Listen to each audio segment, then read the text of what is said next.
ಸ್ನೇಹಿತರೆ, ಮೀಡಿಯಾ ಮಾಸ್ಟರ್ಸ್ಗೆ ಸ್ವಾಗತ ಸುಸ್ವಾಗತ. ಗೆಳೆಯರೆ, ಜೂನ್ 29 ಅನ್ನೋದು ಸಾಮಾನ್ಯ ಜನರಿಗೆ ಒಂದು ಸಾಮಾನ್ಯ ದಿನ. ಆದರೆ ಬಾಹ್ಯಾಕಾಶ ಸಂಶೋಧಕರಿಗೆ ಮತ್ತು ಜಿಯೋಲಜಿಸ್ಟ್ಗಳಿಗೆ ಅದೊಂದು ವಿಶೇಷವಾದ ದಿನ. ಆ ದಿನಕ್ಕಾಗಿ ಸಾಕಷ್ಟು ಸಂಶೋಧಕರು ಕಾದು ಕೂತಿದ್ರು. ಅದು ಭೂಮಿಯ ಚಲನೆಯ ಬಗ್ಗೆ ಮಹತ್ವದ ಮಾಹಿತಿಯನ್ನು ಕೊಡೋ ದಿನ ಆಗಿತ್ತು. ಸುಮಾರು 6 ದಶಕಗಳಲ್ಲಿ ಭೂಮಿ ತನ್ನ ಪರಿಭ್ರಮಣೆಯನ್ನ ಅತಿವೇಗವಾಗಿ ಮುಗಿಸಿದ್ದ ದಿನ ಅದಾಗಿತ್ತು. ಹೀಗಾಗಿ ಪ್ರಪಂಚದಾದ್ಯಂತ ಸಾಕಷ್ಟು ವಿಜ್ಞಾನಿಗಳು ಅವತ್ತು ಭೂಮಿ ತಿರುಗಿದ ವೇಗದ ಬಗ್ಗೆ ಲೆಕ್ಕ ಹಾಕೋದಕ್ಕೆ ಶುರು ಮಾಡಿದರು. ಆ ಬಳಿಕ ಭೂಮಿ ತನ್ನ ವೇಗವನ್ನ ಹೆಚ್ಚಿಸಿಕೊಂಡಿರುವ ಬಗ್ಗೆ ಅಚ್ಚರಿಯ ಮಾತುಗಳು ಕೂಡ ಶುರುವಾದವು. ಹಾಗಾದ್ರೆ ಭೂಮಿಯಲ್ಲಿ ಎಷ್ಟು ವೇಗವಾಗಿ ತಿರುಗ್ತಾ ಇತ್ತು? ಭೂಮಿಯ ವೇಗ ಹೆಚ್ಚಾಗೋದ್ರಿಂದ ಆಗುವ ಸಮಸ್ಯೆಗಳೇನು? ಯಾವ ಕಾರಣಕ್ಕೆ ಭೂಮಿಯ ವೇಗ ಹೆಚ್ಚಾಗ್ತಿದೆ ಅನ್ನೋದ್ರ ಬಗ್ಗೆ ಒಂದಷ್ಟು ಮಾಹಿತಿಯನ್ನಿಲ್ಲಿ ನೋಡೋಣ.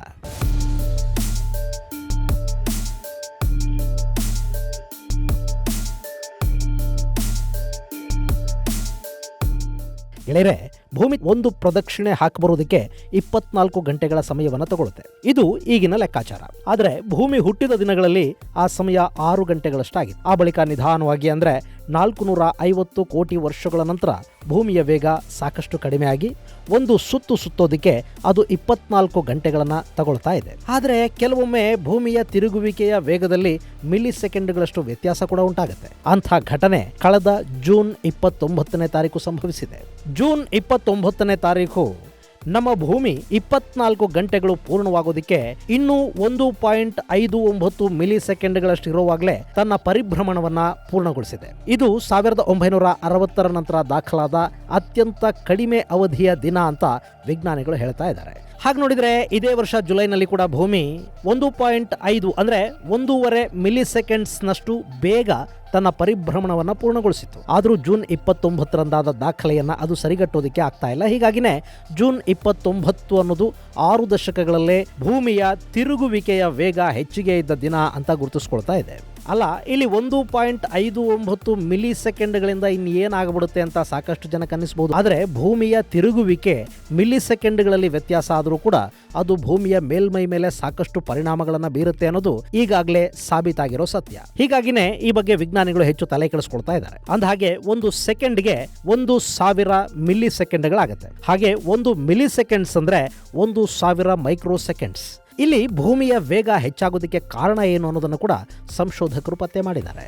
ಸಾಗರದ ಆಳದಲ್ಲಿನ ಕಂಪನಗಳು, ಅದರಿಂದ ಉಂಟಾಗುವ ಸುನಾಮಿಗಳು, ಬಿರುಗಾಳಿ, ಚಂಡಮಾರುತ, ಹವಾಮಾನ ವೈಪರೀತ್ಯ, ಜಾಗತಿಕ ತಾಪಮಾನದಲ್ಲಾಗುವ ಏರುಪೇರು ಮೊದಲಾದವುಗಳು ಭೂಮಿಯ ಚಲನೆಯ ವೇಗದಲ್ಲಿ ಏರಿಳಿತಗಳನ್ನು ಉಂಟು ಮಾಡಬಹುದು ಅಂತ ಸಂಶೋಧಕರು ಅಭಿಪ್ರಾಯ ಪಡ್ತಾ ಇದ್ದಾರೆ. ಅದಕ್ಕೆ ಉದಾಹರಣೆಯನ್ನು ಕೂಡ ಕೊಡ್ತಾ ಇರುವ ಸಂಶೋಧಕರ ತಂಡ 2004ರ ಸಾಗರ ದಾಳದಲ್ಲಿನ ಭೂಕಂಪನ ಹಾಗೂ ಅದರಿಂದ ಸೃಷ್ಟಿಯಾದ ಸುನಾಮಿ ಭೂಮಿಯ ವೇಗದಲ್ಲಿ ಮೈಕ್ರೋ ಸೆಕೆಂಡ್ಗಳಷ್ಟು ಏರುಪೇರನ್ನು ಉಂಟು ಮಾಡಿತ್ತು ಅಂತ ಹೇಳ್ತಾ ಇದ್ದಾರೆ. ಇದಲ್ಲದೆ ಭೂಮಿಯ ಉತ್ತರ ಮತ್ತು ದಕ್ಷಿಣ ಧ್ರುವಗಳಲ್ಲಿನ ಮಂಜುಗಡ್ಡೆಯ ಕರಗುವಿಕೆ ಕೂಡ ಭೂಮಿಯ ಚಲನೆಯ ಮೇಲೆ ಪರಿಣಾಮವನ್ನು ಉಂಟು ಮಾಡ್ತಾ ಇದೆ. ಈಗಾಗಲೇ ಗ್ರೀನ್ಲ್ಯಾಂಡ್ ಮತ್ತು ಅಂಟಾರ್ಟಿಕಾ ಎರಡರಲ್ಲೂ ಕೂಡ ಮಂಜುಗಡ್ಡೆ ಅತ್ಯಂತ ವೇಗವಾಗಿ ಕರಗ್ತಾ ಇದೆ. ಇನ್ನು ಗ್ರೀನ್ಲ್ಯಾಂಡ್ ಅಲ್ಲಿ ಮಂಜುಗಡ್ಡೆ ಕರಗಿ ಅಲ್ಲಿ ನೆಲ ಕಾಣ್ತಾ ಇದ್ದ ಹಾಗೆ ಅಮೆರಿಕಾದ ಬಿಲಿಯನಿಯರ್ಗಳೆಲ್ಲ ಅಲ್ಲಿ ಮೈನಿಂಗ್ ಮಾಡೋದಕ್ಕೆ ಪ್ಲಾನ್ ಹಾಕೊಳ್ತಾ ಇದ್ದಾರೆ ಅನ್ನೋ ಸುದ್ದಿಯನ್ನ ಅಂತಾರಾಷ್ಟ್ರೀಯ ಮಾಧ್ಯಮಗಳು ಬಿತ್ತರಿಸಿವೆ. ಈಗ ಹಿಮ ಕರಗ್ತಾ ಇರೋ ವೇಗಕ್ಕೇನೆ ಭೂಮಿಯ ವೇಗ ಕೂಡ ಹೆಚ್ಚಾಗ್ತಿದೆ ಅಂತ ವಿಜ್ಞಾನಿಗಳು ಬೊಬ್ಬೆ ಹೊಡ್ಕೊಳ್ತಾ ಇರುವಾಗ ಒಂದ್ ವೇಳೆ ಅಲ್ಲೇನಾದ್ರೂ ಮೈನಿಂಗ್ ನಡೆದು ಬಿಟ್ರೆ ಭೂಮಿಯನ್ನ ಉಳಿಸೋದು ಸಾಧ್ಯನಾ ಅನ್ನೋ ಪ್ರಶ್ನೆ ಕಾಡದೇ ಇರುವುದಿಲ್ಲ.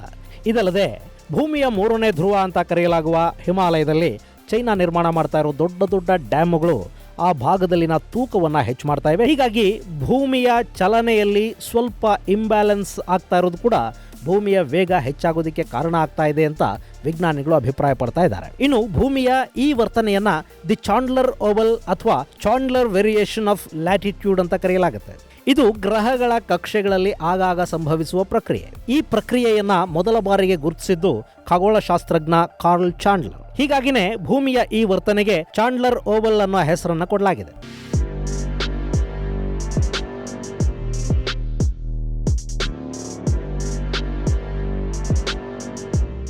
ಇನ್ನು ಭೂಮಿ ಕಳೆದ 50 ವರ್ಷಗಳಲ್ಲಿ ತಿರುಗುತ್ತಾ ಇದ್ದು ವೇಗಕ್ಕಿಂತ ಹೆಚ್ಚಿನ ವೇಗದಲ್ಲಿ ತಿರುಗುತ್ತಾ ಇದೆ ಅನ್ನೋದು ಕೂಡ ಅಧ್ಯಯನಗಳಿಂದ ಗೊತ್ತಾಗ್ತಾ ಇದೆ. ಸುಮಾರು 1.4 ಬಿಲಿಯನ್ ವರ್ಷಗಳ ಹಿಂದೆ ಕೇವಲ 19 ಗಂಟೆಗಳಲ್ಲಿ ತನ್ನ ಸುತ್ತನ್ನ ಪೂರ್ಣಗೊಳಿಸ್ತಾ ಇದ್ದ ಭೂಮಿ ಕಾಲಕ್ರಮೇಣ ತನ್ನ ವೇಗವನ್ನು ಕಡಿಮೆ ಮಾಡ್ತಾ ಬಂತು. 70 ಮಿಲಿಯನ್ ವರ್ಷಗಳ ಹಿಂದೆ 23.5 ಗಂಟೆಗಳಲ್ಲಿ ತನ್ನ ಸುತ್ತನ್ನ ಪೂರ್ಣಗೊಳಿಸ್ತಾ ಇತ್ತು.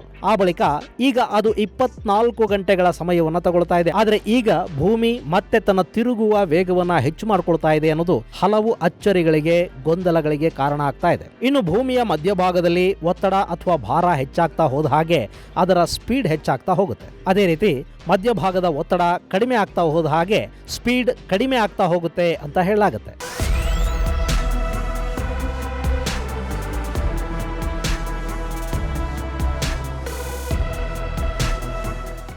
ಸ್ನೇಹಿತರೆ, ಸುಮಾರು 225 ಮಿಲಿಯನ್ ವರ್ಷಗಳ ಹಿಂದೆ ಅಂದ್ರೆ ಭೂಮಿ ರಚನೆಯಾದ ಸಂದರ್ಭದಲ್ಲಿ ಅಮೆರಿಕ, ಆಸ್ಟ್ರೇಲಿಯಾ ಹಾಗೂ ಅಂಟಾರ್ಕ್ಟಿಕಾ ಭೂಖಂಡಗಳು ಯುರೋಪ್, ಏಷ್ಯಾ ಹಾಗೂ ಆಫ್ರಿಕಾಗಳ ಜೊತೆ ಬೆಸ್ಕೊಂಡಿದ್ವು. ಅಂದ್ರೆ ಎಲ್ಲಾ ಭೂಭಾಗಗಳು ಕೂಡ ಒಟ್ಟಾಗಿ ಒಂದೇ ಕಡೆ ಇದ್ವು. ಅದನ್ನ ಗೊಂಡ್ವಾನಾ ಮಹಾಖಂಡ ಅಂತ ಕರೆಯಲಾಗ್ತಾ ಇತ್ತು. ಅವತ್ತಿಗೆ ಭೂಮಿ ಎಲ್ಲ ಒಂದ್ ಕಡೆ ಇತ್ತು, ನೀರೆಲ್ಲ ಒಂದ್ ಕಡೆ ಇತ್ತು.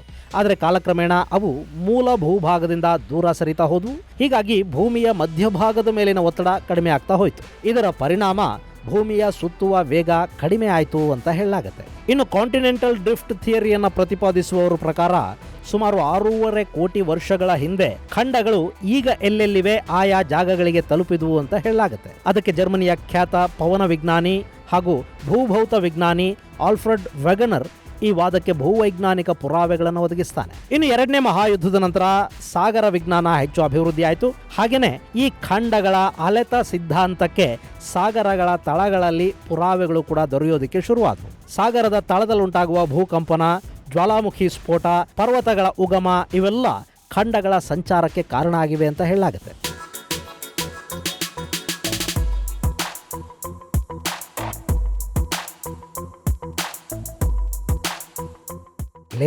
ಈ ಬಗ್ಗೆ ಇನ್ನಷ್ಟು ಮಾಹಿತಿಯನ್ನು ಹಂಚಿಕೊಂಡಿರುವ ಸಂಶೋಧಕರು ಇಲ್ಲಿ ಭೂಮಿಯ ವೇಗ ಹೆಚ್ಚಾಗೋದು, ಕಡಿಮೆ ಆಗೋದು ಇದೆಲ್ಲ ಒಂದು ಸಾಧಾರಣ ಪ್ರಕ್ರಿಯೆ ಅಂತ ಹೇಳ್ತಾರೆ. ಇದರ ಬಗ್ಗೆ ಹೆಚ್ಚು ತಲೆ ಕೆಡಿಸ್ಕೋಬೇಕಾದ ಅಗತ್ಯ ಇಲ್ಲ ಅಂತ ನಾಸಾದ ವಿಜ್ಞಾನಿ ಸ್ಟೀಫನ್ ಮಾರ್ಕೋವಿಟ್ ಹೇಳ್ತಾರೆ. ಆದರೂ ಕೂಡ 2020ರಲ್ಲಿ ಒಂದೇ ವರ್ಷದಲ್ಲಿ ಸುಮಾರು 28 ಬಾರಿ ಭೂಮಿ ತನ್ನ ನಿಗದಿತ ಸಮಯಕ್ಕಿಂತಲೂ ಬೇಗ ಪರಿಭ್ರಮಣ ಮಾಡಿರೋದ್ರಿಂದ ಈ ಬಗ್ಗೆ ಇನ್ನಷ್ಟು ಅಧ್ಯಯನಗಳು ನಡೀಬೇಕಾಗಿದೆ ಅನ್ನೋದು ವಿಜ್ಞಾನಿಗಳ ವಾದ. ಕೋಟ್ಯಂತರ ವರ್ಷಗಳ ಹಿಂದೆ ಭೂಮಿ ತನ್ನ ವೇಗವನ್ನು ಹೆಚ್ಚಿಸಿಕೊಳ್ಳೋದು ಹಾಗೂ ಕಡಿಮೆ ಮಾಡೋದನ್ನ ಮಾಡುವಾಗ ಅದೊಂದು ನೈಸರ್ಗಿಕ ಪ್ರಕ್ರಿಯೆ ಆಗಿತ್ತು. ಆದರೆ ಈಗ ಇದು ಮಾನವ ನಿರ್ಮಿತ ಸಮಸ್ಯೆಯಾಗಿ ಕಾಣಿಸ್ಕೊಳ್ತಾ ಇರೋದು ಸಂಶೋಧನೆಗಳಿಂದ ಸ್ಪಷ್ಟ ಆಗ್ತಾ ಇದೆ. ಮನುಷ್ಯ ಪ್ರಕೃತಿಯ ಮೇಲೆ ನಡೆಸ್ತಾ ಇರೋ ಅಮಾನುಷ ಚಟುವಟಿಕೆಗಳ ಕಾರಣದಿಂದ ಕ್ಲೈಮೇಟ್ ಚೇಂಜ್ ಆಗ್ತಾ ಇದೆ. ಗ್ಲೋಬಲ್ ವಾರ್ಮಿಂಗ್ ನ ಸಮಸ್ಯೆಗಳು ಹೆಚ್ಚಾಗ್ತಾ ಇವೆ.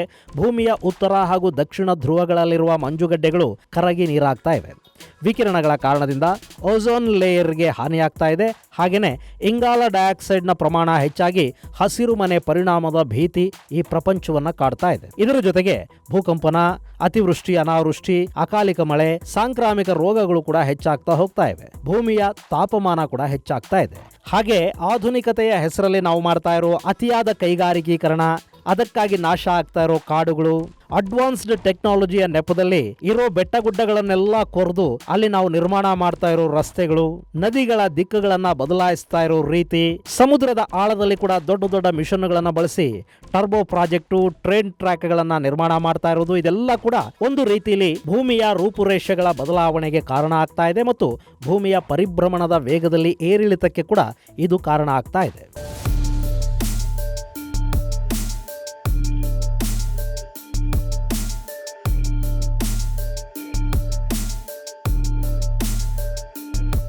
ಇನ್ನು ಭೂಮಿ ಹೀಗೆ ತನ್ನ ವೇಗವನ್ನ ಹೆಚ್ಚು ಮಾಡ್ಕೊಳ್ಳೋದು, ಕಡಿಮೆ ಮಾಡ್ಕೊಳ್ಳೋದು ಮಾಡ್ತಾ ಹೋದ್ರೆ ಮಾನವ ವಿವಿಧ ಕಾರಣಗಳಿಗಾಗಿ ಬಾಹ್ಯಾಕಾಶಕ್ಕೆ ಕಳುಹಿಸಿಕೊಟ್ಟ ಕೃತಕ ಉಪಗ್ರಹಗಳಿವೆಯಲ್ಲ, ಅವು ನಿಷ್ಪ್ರಯೋಜಕ ಆಗ್ತಾ ಹೋಗುತ್ತವೆ. ಯಾಕೆಂದ್ರೆ ಕೃತಕ ಉಪಗ್ರಹಗಳನ್ನ ಭೂಮಿಯ ತಿರುಗುವ ವೇಗಕ್ಕೆ ಅಡ್ಜಸ್ಟ್ ಆಗೋ ಹಾಗೆ ಸೆಟ್ ಮಾಡಿ ಭೂಮಿಯ ಕಕ್ಷೆಗೆ ಉಡಾವಣೆ ಮಾಡಿರ್ತಾರೆ. ಅಕಸ್ಮಾತ್ ಆ ಟೈಮಲ್ಲಿ ಏನಾದರೂ ವ್ಯತ್ಯಾಸಗಳಾದ್ರೆ ಉಪಗ್ರಹಗಳೆಲ್ಲ ನಿಷ್ಪ್ರಯೋಜಕ ಅನ್ನಿಸಿಕೊಳ್ಳುವ ಅವಕಾಶಗಳು ಕೂಡ ಅಲ್ಲಿರುತ್ತವೆ. ಆದ್ರೆ ಇಲ್ಲಿ ಕೂಡ ಒಂದು ಸಮಾಧಾನದ ಸಂಗತಿ ಅಂದ್ರೆ ಭೂಮಿಯ ಚಲನೆ ಕೇವಲ ಮಿಲಿಸೆಕೆಂಡ್ಗಳಲ್ಲಷ್ಟೇ ವ್ಯತ್ಯಾಸ ಆಗ್ತಾ ಇದೆ. ಕೆಲವೊಮ್ಮೆ ಭೂಮಿಯ ತಿರುಗುವ ವೇಗ 1 ಮಿಲಿಸೆಕೆಂಡ್ನಷ್ಟು ಹೆಚ್ಚಾಗಬಹುದು ಅಥವಾ 1 ಮಿಲಿಸೆಕೆಂಡ್ ನಿಧಾನ ಕೂಡ ಆಗಬಹುದು. ಆದ್ರೆ ಈ ವೇಗ ಏನಾದರೂ ಇನ್ನೂ ಹೆಚ್ಚಾಗಿ ಮಿಲಿಸೆಕೆಂಡ್ಗಳಿಂದ ಸೆಕೆಂಡ್ಗಳ ಲೆಕ್ಕಕ್ಕೆ ಬಂದುಬಿಟ್ರೆ ಅಥವಾ ನಿಮಿಷಗಳ ಲೆಕ್ಕದಲ್ಲಿ ವ್ಯತ್ಯಾಸ ಉಂಟಾಗೋದಕ್ಕೆ ಶುರು ಮಾಡಿದ್ರೆ ಅಕಾಲಿಕ ಭೂಕಂಪಗಳು ಮತ್ತು ಸುನಾಮಿಗಳನ್ನ ಮನುಷ್ಯ ಎದುರಿಸಬೇಕಾಗಿ ಬರುತ್ತೆ.